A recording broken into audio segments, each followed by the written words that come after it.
Scream Queen panel here.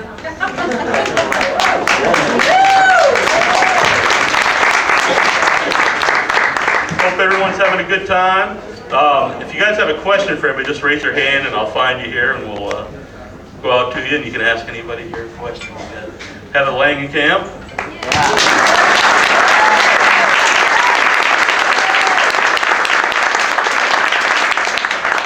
Lydia Quigley down here.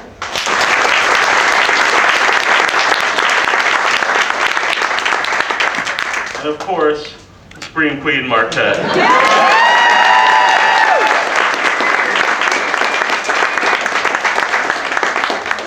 And I'm Neil from WithoutYourHead.com, so check that out. So I guess the first question would be, when did you guys know that you were a Scream Queen, and how long did it take to like embrace that term? Wow, that's a good question. When I would go home every night but like not able to talk, I knew that I was some kind of a screamer. And yeah, there was a lot of screaming on some days, and I learned that you had to warm up your voice or else you couldn't talk the next day. There's a whole regimen to being a Scream Queen, and I quickly caught on to that. But then I think it was an article in a magazine or something that actually called me a Scream Queen, and I was offended. But then, you learn to love it. You just learn to really be proud of it. And now, what? Give her the microphone. We can't hear her. Sorry. Oh, thank you. That's much better, I can tell. So, no, you have to learn how to be a Scream Queen. You have to go through this whole regimen of warming up your voice and doing all of that. And but when I saw it in print that I was a Scream Queen, I said I was kind of offended because I didn't think that. I thought it was an insult, kind of. I didn't really know that it was such a high compliment until years later. And so now, yeah, I have my proud Scream Queen posters and everything. I love it. Yeah. Oh, okay, you're gonna wait. Okay. You're right.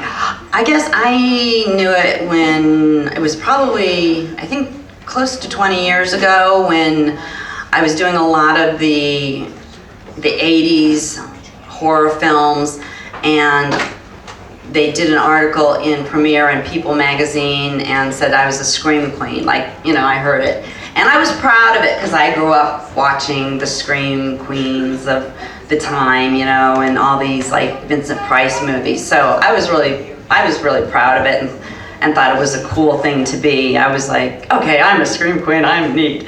So it's like, so I put like my mark on like 100 films or so screaming or making other people scream.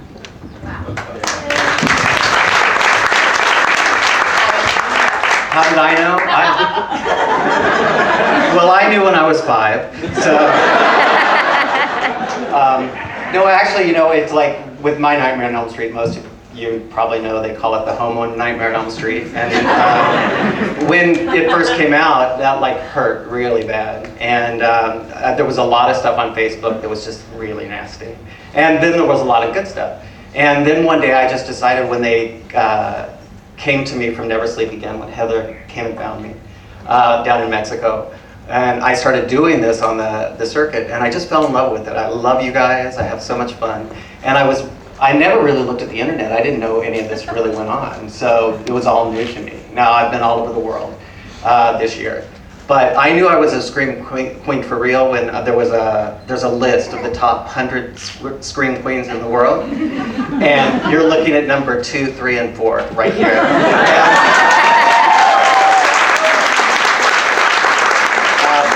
Yeah, Jamie Lee Curtis is number 1, but I'm not going to tell you what order we come in. So.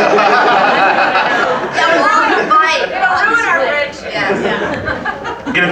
Oh, I mean, that would have been such an incredible, of all of his movies, horror.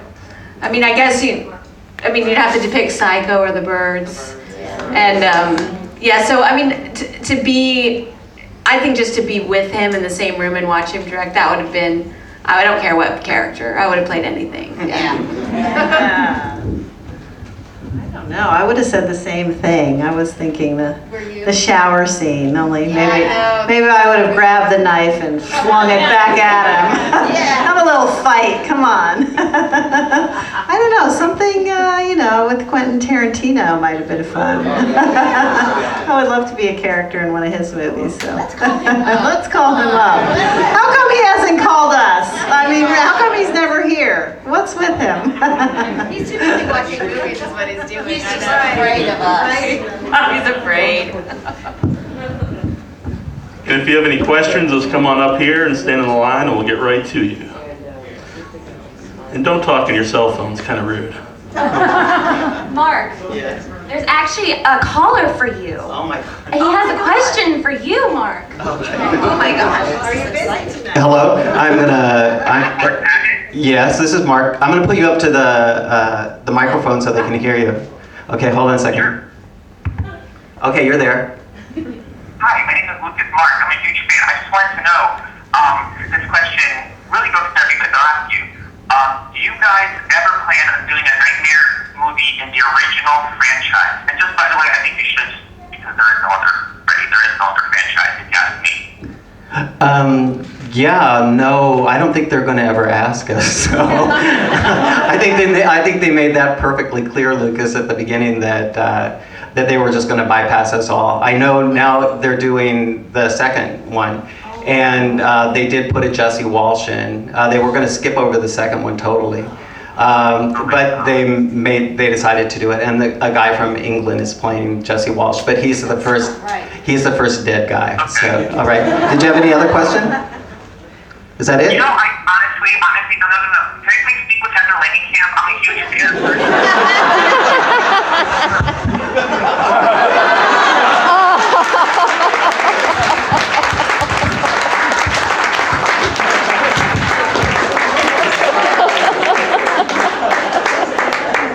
I thought for sure a tongue was going to come out of that phone. Thank you. Hello, everyone. You've all worked with pretty intense special effects. Personally, I prefer practical effects to CGI. Thank God. Yes. What are some of your favorite effects that you've had to work with and your least favorite? I hated the effects on Return of the Living Dead and Night of the Demons in terms of the facial ones, because they put that glue on you, and you're like on Return of the Living Dead they went through 2 effects guys, and it was and then they painted me all white, and they kept getting the consistency wrong because we were under rain machines, and then they had to get stuff that wouldn't come off in rain, which means I'd go home at 6 in the morning and I couldn't get this white stuff off my whole body, and then have to be back at 4 again. So I hated that. And then I liked the breast appliance in Night of the Demons because it was a fun trick, but I hated it. Took 14 hours for them to do my face in the last scene. It was like the guy would sit there and paint it and step back and paint it and step back, and I was just like, at the end I just was tearing it off. I hate facial appliances. I don't mind a live cast being done, I'm not claustrophobic, but just having that smelly, what is it called? Latex on me. I hate that smell on my face. I don't like CGI at all, to be really honest with you. I think you can see it, you can feel it. It's like, my favorite effect ever for me was, 2. I did a stunt once, which I really, really liked, and I don't think that you could replicate. I did a Western with Chuck Connors. He used to be the rifleman. And I fell off the side of Tallulah Gorge, and they had me rappel lines in, and there were 6 guys underneath me, and the drop is like 5,000 feet. And I literally had to step back off that cliff, and you can see it in my eyes that I'm really going down. And then, and the body cast in the transformation scene of Nightmare on Elm Street is the same. It's the body cast and being buried with the straws up your nose and all that kind of stuff. But that works. I mean, it looks a little cheesy now, but you know what I mean? It really works. It's scary, I think. You know? And I like the creativity of that. Like when you really have to use your brain. And for like Mark Shostrom or Kevin Yeager or whoever, when they have to really make a magic trick for you. Because that's what You know, this is all magic. You know what I mean? It's all in your mind. That's that. You don't need to see 10 billion people. You just need to see one or two, and that's enough for me. I think my favorite, the favorite special effect was Tina's death scene, even though I wasn't in that scene. But just the way they did that and watching them rotate that room around and the cameraman being fastened to the side of the wall. I was really interested in that, how they accomplished that. Then we did it again in Nightmare 7, so that was really neat. And they did it for Johnny Depp's death scene too. So they got a lot of use out of that technique there. But my least favorite, I don't even have to think for 1 second, is in the Nightmare 7 when I'm kneeling I'm like in front of the furnace and Freddy's tongue just comes and just starts wrapping itself around my head.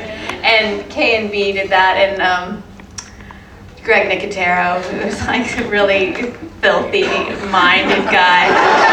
He's just like, more KY everybody, more KY.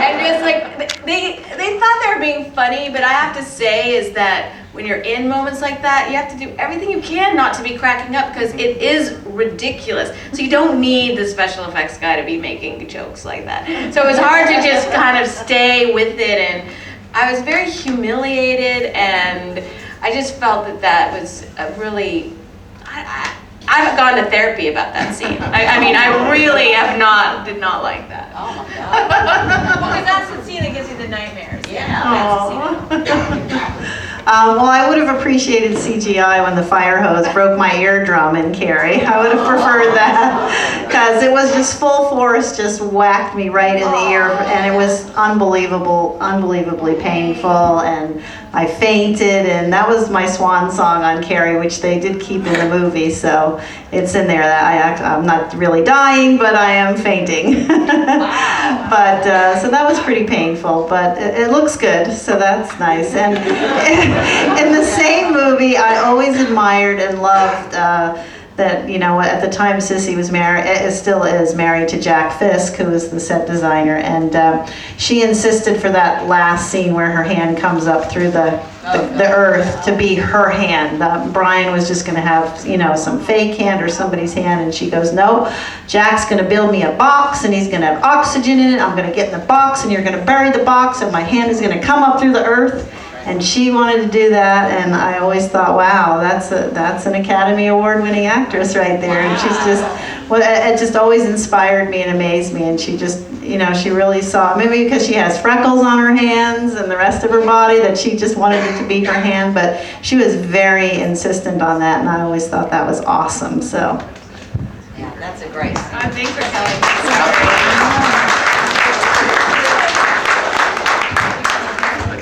Thank you. Hi. Another practical question. With costume very important to character, you feel, I mean, as you know, the Nancy costume is very iconic now and things like that. And also for Linnea, how you felt when you saw what you'd be wearing throughout Return of the Living Dead. Is anyone here dressed like that this weekend? Well, it's interesting when you do get to see what you are going to be wearing, and you know, when we're doing rehearsals, you know you're wearing the shorts, but you really don't think about, oh geez, I'm going to be losing these, and I'm going to be left with just leg warmers through the whole film. I didn't really think that way. And you know, you think you're going to be on screen longer than you are, and you're all of a sudden eaten and coming alive again as a zombie and eating other people's brains. But it was interesting because Dan was very, very sure of where he wanted each skull and everything. He was just like, you know, going nuts about where, you know, the skull was right there on my crotch and on my butt and everything. And it was a fun outfit to wear and not wear, I guess.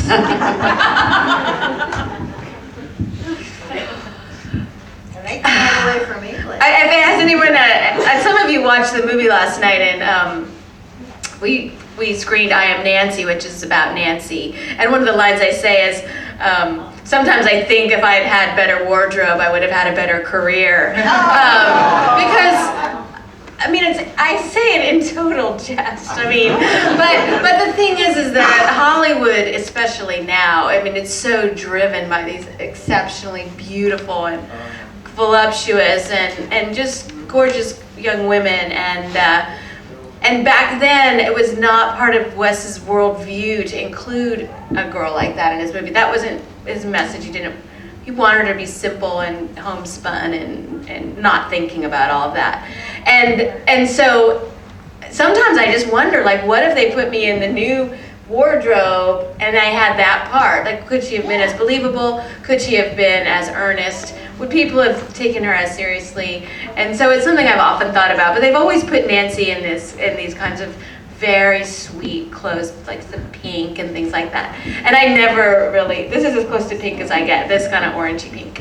But my favorite, I mean, of course I love the pajamas so much, and I still have them, and I put them on the other day. Because I wanted it, well, when I designed the cover of I Am Nancy, and you'll see that's me like 2 weeks ago in my pajamas.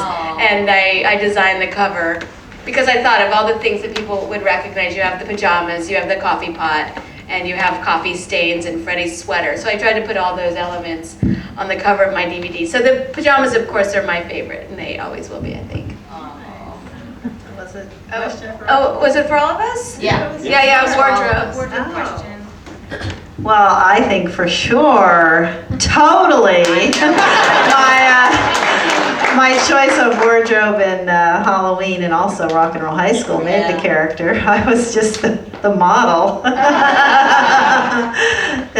Certainly in Rock and Roll High School, they had a $200 wardrobe budget, and that took care of a pair of pants, I think. I went out and bought all the clothes myself, and I just think that that wardrobe makes the character. So the striped leggings and the silk jacket with the musical notes on it, and just all that. Yeah, I had a motorcycle hanging from a cord. I mean, she had some cool clothes. So and definitely the Converse high tops with the little pocket for the comb. I mean, so and I have a few of those items still, and but I don't think I could take them out and wear them. They would fit my left arm. There's one more piece of wardrobe. Oh, and wait, these guys came from the UK. The guy that asked the question, they came all the way from the UK. So,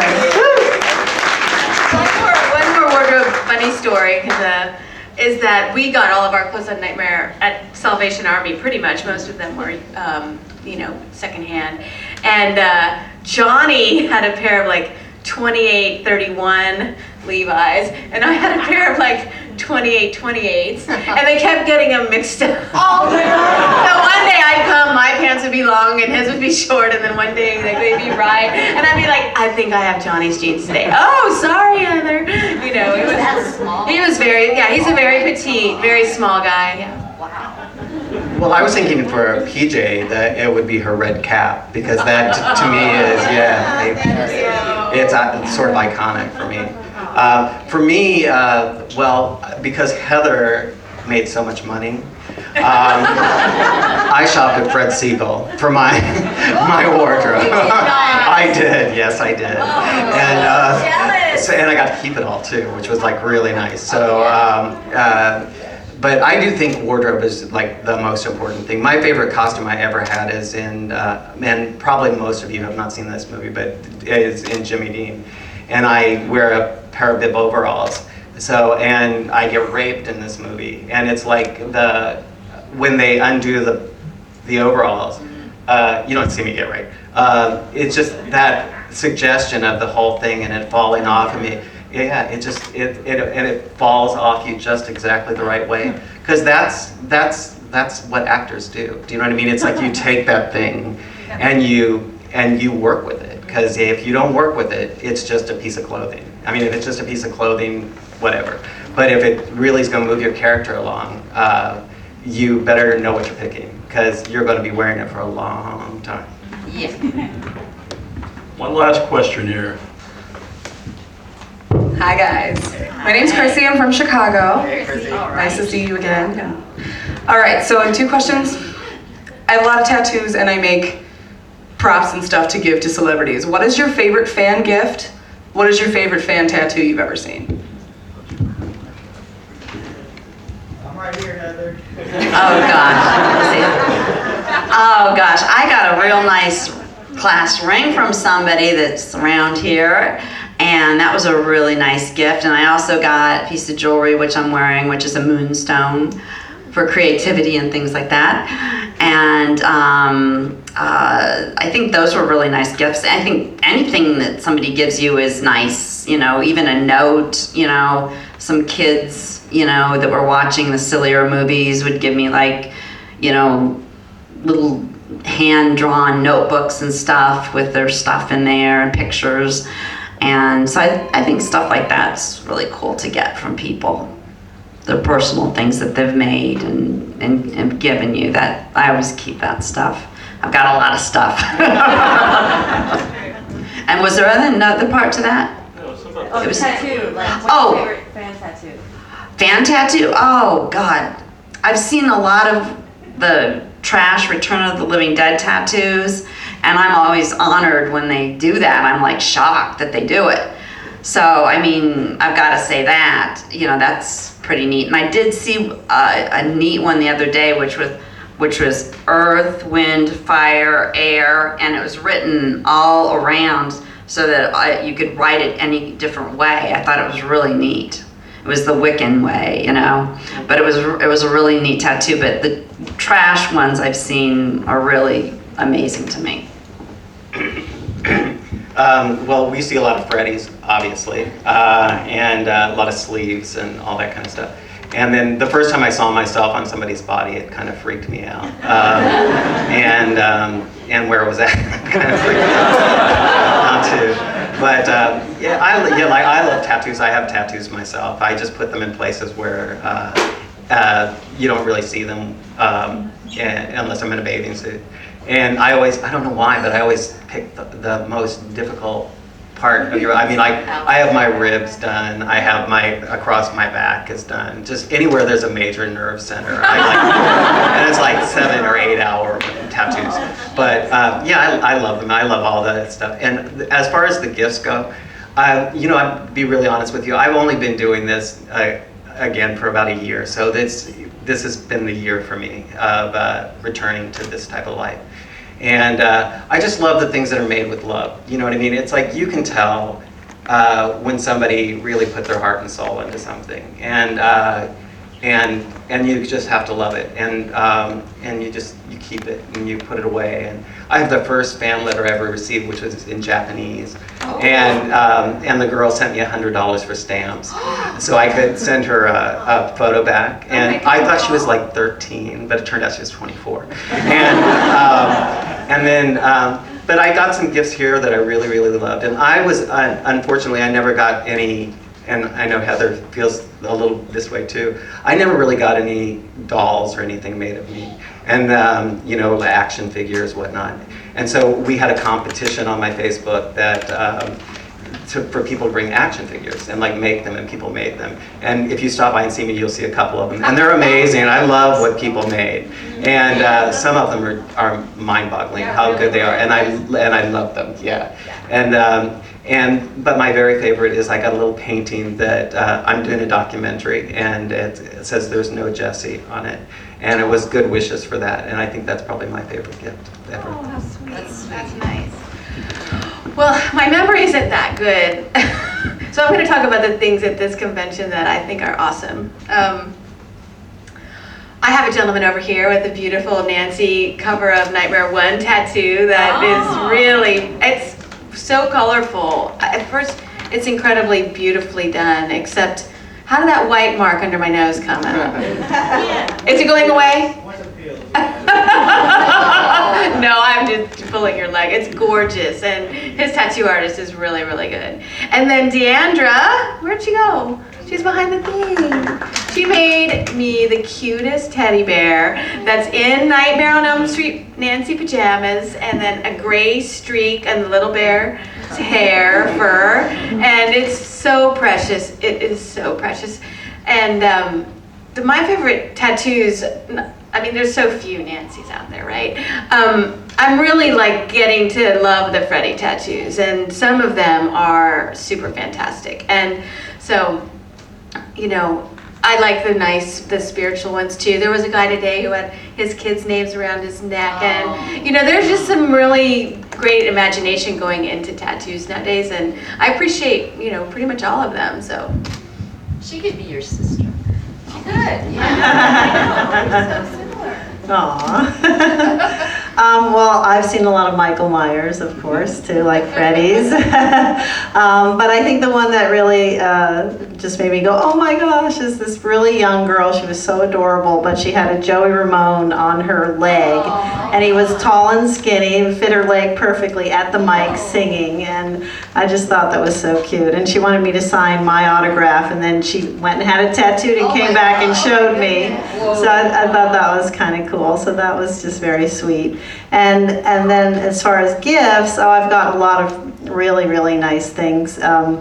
One was a beautiful, like 16 by 20 drawing with pencil of all my characters and a lot of the movies that have lasted. So Norma with the red hat, and Linda with the pigtails, and Riff Randall. I mean, it was just, and everything really looked like me. It was amazing. So I had it in a frame and everything. So I had to take that back on the plane, but the best thing was a family that came, I forget what convention, it was a couple of years ago, and they wheeled this stroller up, and there was a little 2-year-old in there, and we want you to meet Riff. And they had named their little girl Riff, so that was quite a gift, not just to me, but to the writers of the movie, I guess, too. So there's a little Riff out there. Oh, I forgot something to say about the tattoos. Oh, I know there's a director here that when I knew him when he was 15, and he got a huge trash on his back, and he's here, I think, this weekend.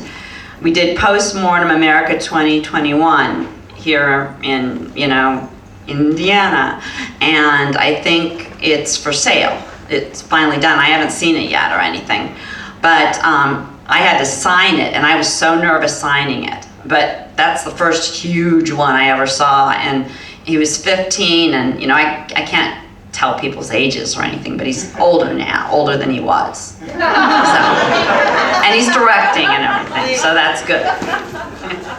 Well, that's going to wrap up the Scream Queen panel. I want everyone to give them a round of applause.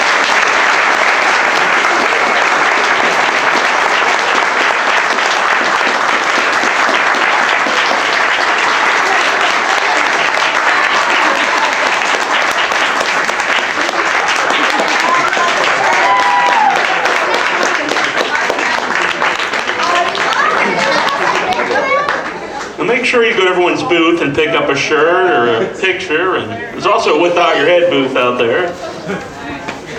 And if Adolfo's around, thank him for putting together the Days of the Dead.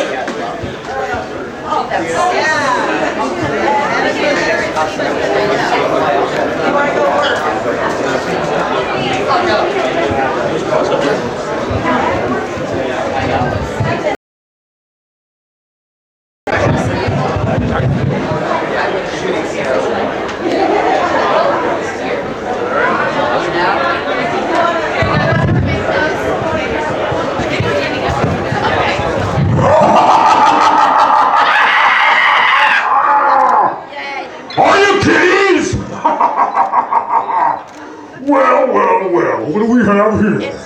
The Scream Queens. Give us a little taste. Thank you. Oh my God. Music to my ears. So now that we've heard the Queen scream, let's hear your screams, everybody.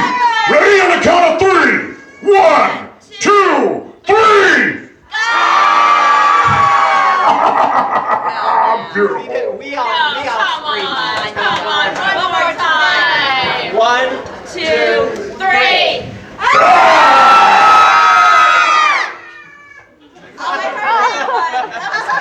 You're all my children now.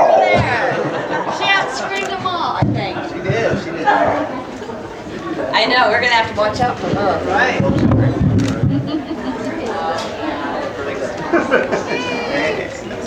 Oh gosh, yes.